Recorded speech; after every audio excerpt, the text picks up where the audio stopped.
नमस्कार दोस्तों स्वागत है जनता दरबार में। दोस्तों हमेशा की तरह एक latest debate Amitabh Agnihotri sir का लेके आ चुका हूं आप लोगों के बीच। दोस्तों आज के ये डिबेट काफी मजेदार होने वाला है, इसलिए आप लोग से अनुरोध है कि डिबेट को अंत तक देखिएगा।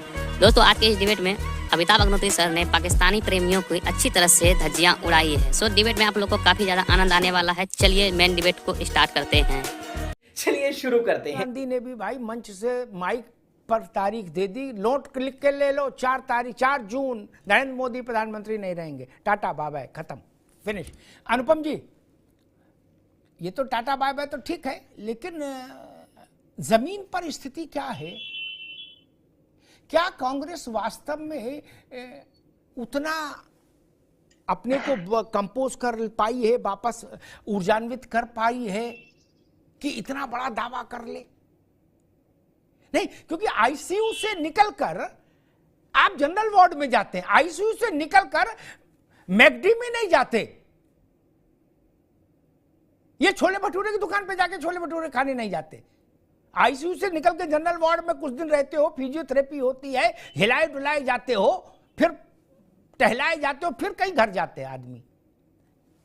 अनुमान जी लेके घूम रहे हैं। अमिताभ भाई, जहां बैठा हूं, आपके पास इतना बड़ा चैनल है, आपकी अपनी टीम है, भेजिए। जहां मैं बैठा हूं यहां से 1 किलोमीटर दूर फिरोज गांधी की कब्र है। आज तक उस पे ना इंदिरा आई, ना राजीव आए, ना कोई नहीं। कभी कभी 5-7 साल में कभी कभी मैं इनका एक आध बार आ जाती। मैं कुछ और कहना चाह रहा हूं, उस कब्र से फिरोज गांधी का नाम मिट रहा है। अमिताभ भाई, फिरोज जहांगीर गांधी जो लिखा था वो नाम मिट रहा है, उसको कोई देखने वाला नहीं, उसका फोटो लेके वोट मांग रहे हैं। ये बात मुझे दुख देती है। फिरोज मतलब यहाँ की कब्र है, इलाहाबाद भी उनकी कब्र क्षेत्र रहा है फिरोज गांधी का। यहाँ पे बहुत बड़ी पारसी पॉपुलेशन हुआ करती थी, इतनी खत्म हो गई कि इस समय जो उनका इकलौता पारसियों का मंदिर है उसमें एक पुजारी मुंबई से लाया गया है, क्योंकि इलाहाबाद में एक भी पारसी नहीं बचा।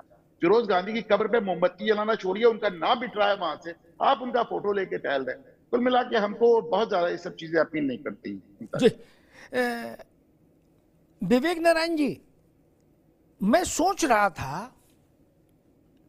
कि मणिशंकर अय्यर पित्रोदा से हार गए क्या? अब पित्रोदा ही ने इतना बवाल कर दिया कि अय्यर ने सोचा होगा मैं क्या बवाल करूं, इससे ज्यादा क्या बवाल कर पाऊंगा, इन्होंने बाजी मार ली। लेकिन मैं गलत साबित हुआ। अय्यर जी प्रकट हुए, और प्रकट हुए तो जयहरी की। आप इधर खटाक करते रहो, उधर अय्यर जी ने पलीता लगा दिया। कुछ सुतली बम लगा के गए थे पित्रोदा, उनसे आप जान छुटा पाए, तब तक ये फुलझड़ी जला दी पीछे से अय्यर ने। वो कह रहे कि पाकिस्तान का सम्मान करो। बोले क्यों? बोले उसके पास वो नहीं है न्यूक्लियर बम, वो नहीं जला देगा। पाकिस्तान कटोरा लेके आटा मांगता घूम रहा दुनिया भर में, अब डॉलर नहीं मांग रहा। कह रहा आटा दो, डॉलर तो बात की चीज है, पहले रोटी तो खाएं। और अय्यर कह रहे कि पाकिस्तान को नमस्ते करो सुबह शाम। बोले नहीं तो नाराज हो जाएगा। मतलब आप लोगों ने क्या ऐसा कुछ बना रखा है कि भाई चुनाव में 2-3 आइटम सॉन्ग हम ऐसे रखेंगे कि पूरा चुनाव भंड हो जाए पार्टी के लिए? विवेक जी नहीं?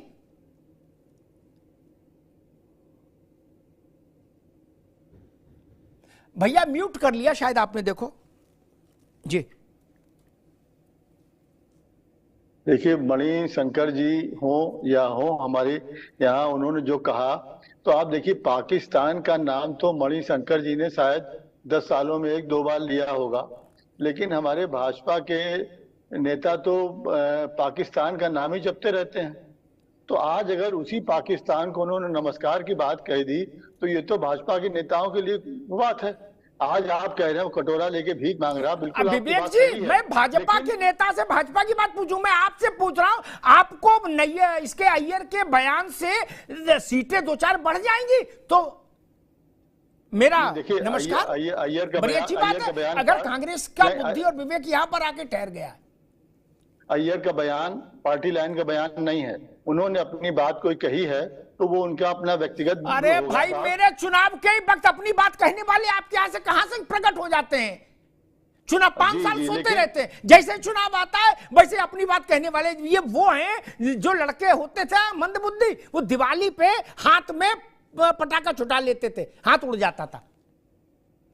और आप बता रहे हो कि भाजपा नहीं, उनकी देखिए, एक तो उनका बयान अपना बयान देने के लिए व्यक्तिगत वो स्वतंत्र हैं, पार्टी का उनको ध्यान रखना चाहिए, लेकिन ये उनका पार्टी लाइन का बयान नहीं है। दूसरी बात ये है कि देखिए जनता की जो अभी आपने बात कही, आईसीयू वगैरह की बात कही, तो आज देखिए किसी भी पार्टी को ताकत मिलती है, ऑक्सीजन मिलती जनता से। आज राहुल जी ने, हमारे बहादुर नेता ने जिस तरीके से 4000 किलोमीटर की, फिर उसके बाद 300, उसके पहले 3200 किलोमीटर की जो यात्रा करी, उसके बाद जो उनको जनता के बीच से जो ऊर्जा मिली है, और जनता जो ऊर्जा कांग्रेस पार्टी या इंडिया गठबंधन को देने जा रही है, तो राहुल जी ने उस बिना पे ये बात कही है। यहाँ पे जनता जनार्दन, लोकतंत्र में जनता जनार्दन है, वो जिसको ऑक्सीजन दे दे, जिसको जीवन दान दे दे, उसको कोई फिजियोथेरेपी की जरूरत नहीं पड़ती। ठीक है विवेक जी, ठीक है। कितनी भी ऑक्सीजन लगा दो, ज्यादा ऑक्सीजन लगाओगे तो फेफड़े फट जाएंगे। ठीक, ऑक्सीजन भी लिमिट में लगती है, उसका एक प्रोटोकॉल है। ऐसा भी नहीं कि ऑक्सीजन लिया, पंप लगाया और पूरा सिलेंडर खोल दिया, उड़ गया आदमी, ऐसा भी नहीं होता महाराज। ऑक्सीजन में ऐसा नहीं कि अभी ऑक्सीजन लगाई और आदमी क्रिकेट खेलने लगा, ऐसा ना कहो, नहीं तो मेडिकल वाले लोग मुकदमा कर देंगे। मैं एक बात नहीं समझ पाया कि विवेक जी ने कहा कि भाई आप वो ऐसे वक्तव्यों से कितनी बार चुनाव हार चुके, एक, उसके बाद भी आप इतने उदार हैं कि नहीं नहीं ये तो उनका विचार है और उनको विचार रखने से कैसे रोका जा सकता है। तो मैं कांग्रेस की उदारता को प्रणाम करता हूं और मेरा मन करता है कि 11 रुपया निछावर किए जाएं कांग्रेस के ऊपर। क्या इतनी उदार पार्टी करी, आओ हमको हराओ, क्योंकि तुम्हें बोलने की आजादी है, वाह, फिर तो अच्छी बात है। खैर, अशोक यादव जी,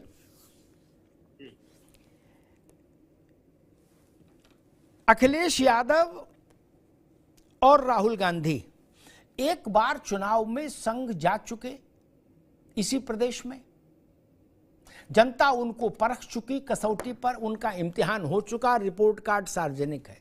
ये दोबारा पर्चा दे रहे हैं क्या? पहले पर्चे में जो नंबर आए थे उससे बेहतर नंबर इस बार आएंगे, इस बात की संभावना कितनी और क्यों? कितनी से ज्यादा जरूरी है, क्यों?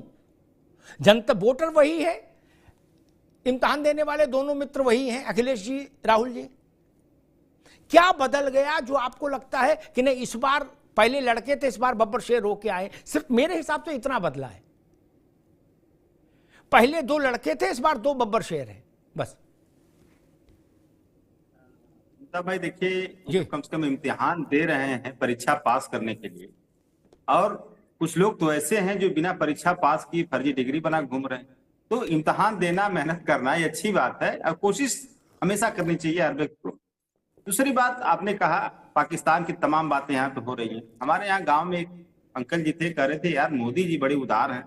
हमने कहा क्यों? कहा अरे इतनी उदारता है यार, देखो चुनाव जीतने के बाद बंदा बिना बताए पाकिस्तान पहुंच गया और वहां पर नवाज शरीफ साहब के सामने नतमस्तक हो रहा है। तो इन जैसा लोग अपने ही देश में खाते हैं और अपने ही देश का बदनामी करते रहते हैं। आई होप कि आज का डिबेट आप लोग को काफी ज्यादा पसंद आया होगा, और पसंद आया होगा तो लाइक एंड चैनल को सब्सक्राइब कीजिए। साथ में आप लोग कमेंट बॉक्स में इनके बारे में जरूर राय लिखें। चलिए मिलते हैं कोई नेक्स्ट डिबेट में, तब तक के लिए जय हिंद, जय भारत, वंदे मातरम।